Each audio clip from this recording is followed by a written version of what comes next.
25 বছরের মেয়েবেলা শেষ করে আজ লাল টুকটুকে সেই বউটি সেজে চললাম আজ শ্বশুরবাড়ি। তো এটাই হচ্ছে আমার বিদায় ব্লগ। তোমরা দেখতে থাকো আমার বিদায় ব্লগ।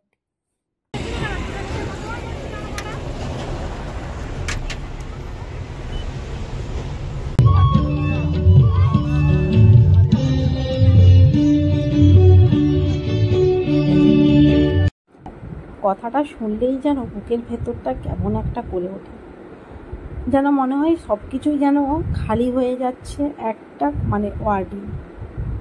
তো এই হচ্ছে আমার বিদায়ের সময়কার ব্লগ। তো প্রত্যেকটা মেয়ের জীবনেই এই দিনটা আসে জানি। তো কখনো কেঁদেছি, কখনো হেসেছি, এই নিয়ে আমার বিদায়ের ব্লগ। এখন এখানে মন্দিরে বসে আছি, সবাই আস্তে আস্তে এক এক করে বরণ করে নিচ্ছিল। এখন এখানে আমার মেজমাসিমণি উঠেছে আর আমার জেঠিমা এখন বরণ করে নিচ্ছে। সবাইকে ক্যাপচার করতে পারিনি, কারণ ফোন দিয়েছিলাম, সবার হাতে কার হাতে ফোন ছিল, যে যতটা পেরেছি আমার বিদায়ের জাস্ট কয়েকটা ক্লিপ রয়েছে, পুরোপুরি ভিডিও নেই, খুব বড় করে কোনো ভিডিও নেই আমার বিদায়ের। যেইটুকুই আছে সেইটুকুই তোমাদের সাথে শেয়ার করে নিচ্ছি, আমার বিদায় প্লাস বধূবরণ দুটোরই। তো এখন বড় জেঠিমা আমাকে বরণ করার পরে এখন করছে মেজমাসিমণি বরণ। তো সত্যি বলতে কি আমি জানি না, এই জিনিসটা যে কেন মেয়েদের ক্ষেত্রেই ঘটে বা মেয়েদের ক্ষেত্রেই কেন হয় আমি তা বুঝি না। যদি হতো ছেলেদের জন্য কতটা না ভালো হতো, তাই না? আজ মনে হচ্ছে আজ আমি আমার 25 বছরের মেয়েবেলা শেষ করে, 25-25 বছর মেয়েবেলা শেষ করে আজ আমি সেই লাল টুকটুকে বউটি সেজে চললাম শ্বশুরবাড়ি। আজ বিয়ের 2 মাস পূরণ হতে যায়। যখন এই ব্লগটা আমি এডিট করছি তখনও কোথাও যেন আমার চোখের কোণে জল এসে যাচ্ছে, গলা আমার ভারী হয়ে যাচ্ছে। তো এখন আমাকে কাকিমা বরণ করছে, সেরো কাকিমা। তোমরা দেখতে থাকো পরপর ভিডিওটি।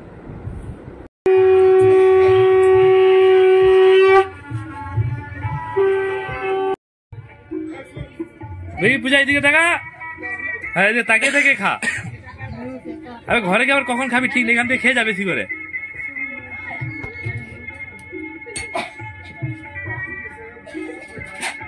একটা ছোট্ট কথা শুনলে আমার দাদা বলছে এরকম যে কত কথা, এটা আমার চন্দু দাদা। তো এইভাবে যে কত আরও কথা রয়েছে, আমি কাঁদছিলাম বলেই তো ছবি নষ্ট হয়ে যাবে, এই তো মেকআপ নষ্ট হয়ে যাবে, কাঁদিস না করিস না। তো এখন আমি শ্বশুরবাড়িতে পৌঁছে গেছি, শ্বশুরবাড়ির ওখানে মন্দিরে।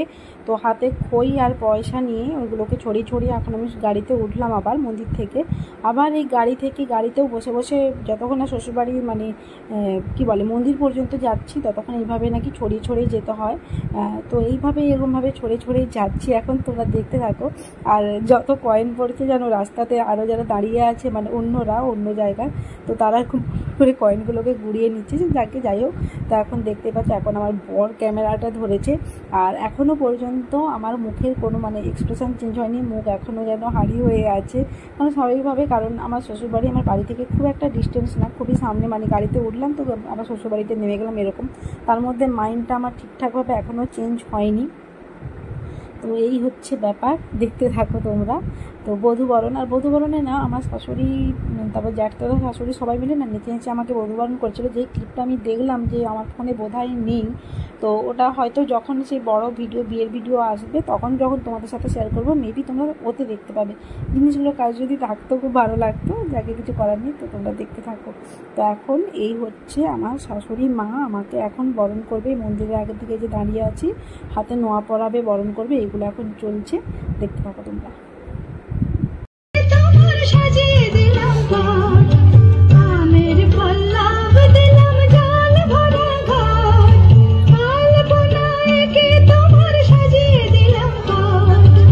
আমার বিয়ে থেকে স্টার্ট করে রিসেপশান পর্যন্ত আমার প্রত্যেকটা ব্যাকগ্রাউন্ড মিউজিক এত সুন্দর সুন্দর চলছিলই, তোমাদের একটু শোনালাম। তার মধ্যে হয়তো কপিরাইট খাবো জানি, কিছু করার নেই, পাচ্ছি না যেন না শুনিয়ে তোমাদের, কারণ প্রত্যেকটার সাথে প্রত্যেকটার ব্যাকগ্রাউন্ড মিউজিক এত সুন্দর হচ্ছিল না, কি বলবো।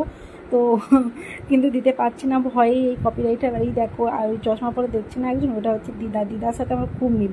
আর এখন এই যে মা কপালে সিঁদুর পরিয়ে দিচ্ছে, হাতে শাঁখাতেও সিঁদুর লাগিয়ে দিচ্ছে, আর নোয়াটা মাথায় পরিয়ে দিয়েছে, পরিয়ে দিয়েছে। আর যা যা রিচুয়ালস আছে সমস্ত কিছু হবে, দেখতে থাকো তোমরা।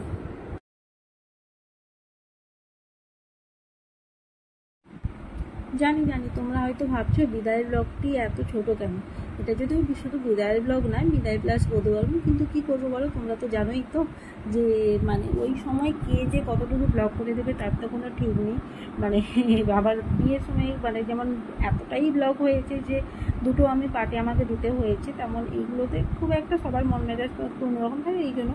আর আমি সত্যি বলতে ওই দিন ঢুকেছি মানে অনেকটা লেট হয়ে গেছিলো, আমার মেকআপ আর্টিস্টও এসে গেছিলো, মানে অন দা ওয়েতে ছিল। তো এই জন্য মানে খুবই মাথার মধ্যে ওটার একটা টেনশন তখন কাজ করছিলো, সেই মুহূর্তে যে সবাইকে ছেড়ে এসেছি সেটার আর মানে যেন নেই। যখন আমি ঢুকেছি তখনই এখন আমাকে আমার শাশুড়ি মা পরপর বরণ করে দিচ্ছে, মানে যা যা যা যা নিয়ম থাকে মাকে আবার সাইড থেকে আবার দিদাও আবার বলে দিচ্ছে। তো এই হচ্ছে, তো তোমরা দেখতে থাকো, আর ভালো লাগলে অবশ্যই লাইক করবে, কমেন্ট করবে, সাবস্ক্রাইব করবে। আর হ্যাঁ, তোমাদের আরও একটা বলি, আমার বিয়ে রিলেটেড যদি কোনো তোমাদের মানে যারা কিছু থাকে বা কোনো মানে কোশ্চেন যদি কোনো কিছু থাকে অবশ্যই আমাকে কমেন্ট করে জানাবে। আমি অবশ্যই এই নিয়ে একটা ব্লগ বানাবো ভেবেই রেখেছি। জানি একটু লেটে দিচ্ছি, একটু না বেশ অনেকটাই লেটে দিচ্ছি, কিন্তু মানে চেষ্টা করছি পরপরভাবে ব্লগগুলো দেওয়ার, যতটা পারছি ততটাই অ্যাকচুয়ালি করার চেষ্টা করছি।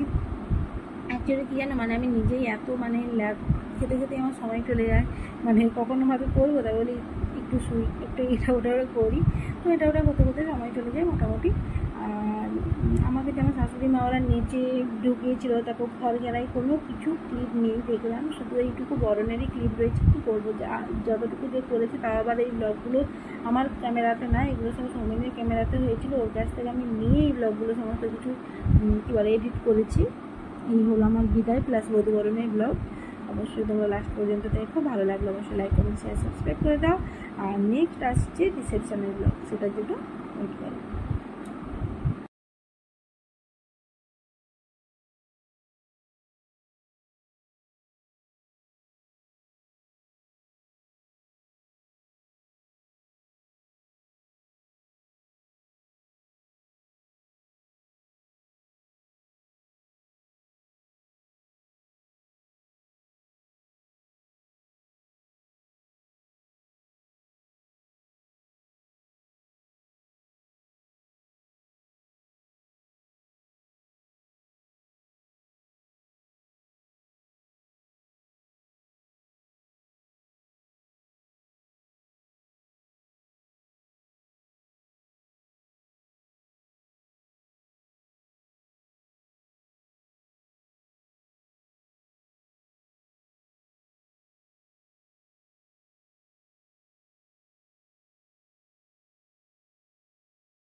না, তো এখন ওদের বাড়িতে এসে গেছি, আর জানি না ওই বিদায়ের সময় কে কতটা কি ব্লগ করেছি বলতে পারবো না, কেঁদে আমার মাথা এখন যন্ত্রণা হচ্ছে।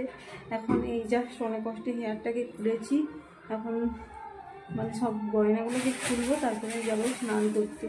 আর অনেকটা লেটে আমাদের বাড়ি থেকে বেরিয়েছি, একটার সময় কি সব টাইম 5 দিকে বেরোতে হয়, সেই কারণেই একটার সময় বেরিয়েছি। আর এখানে প্রায় এখন কটা বাজছে,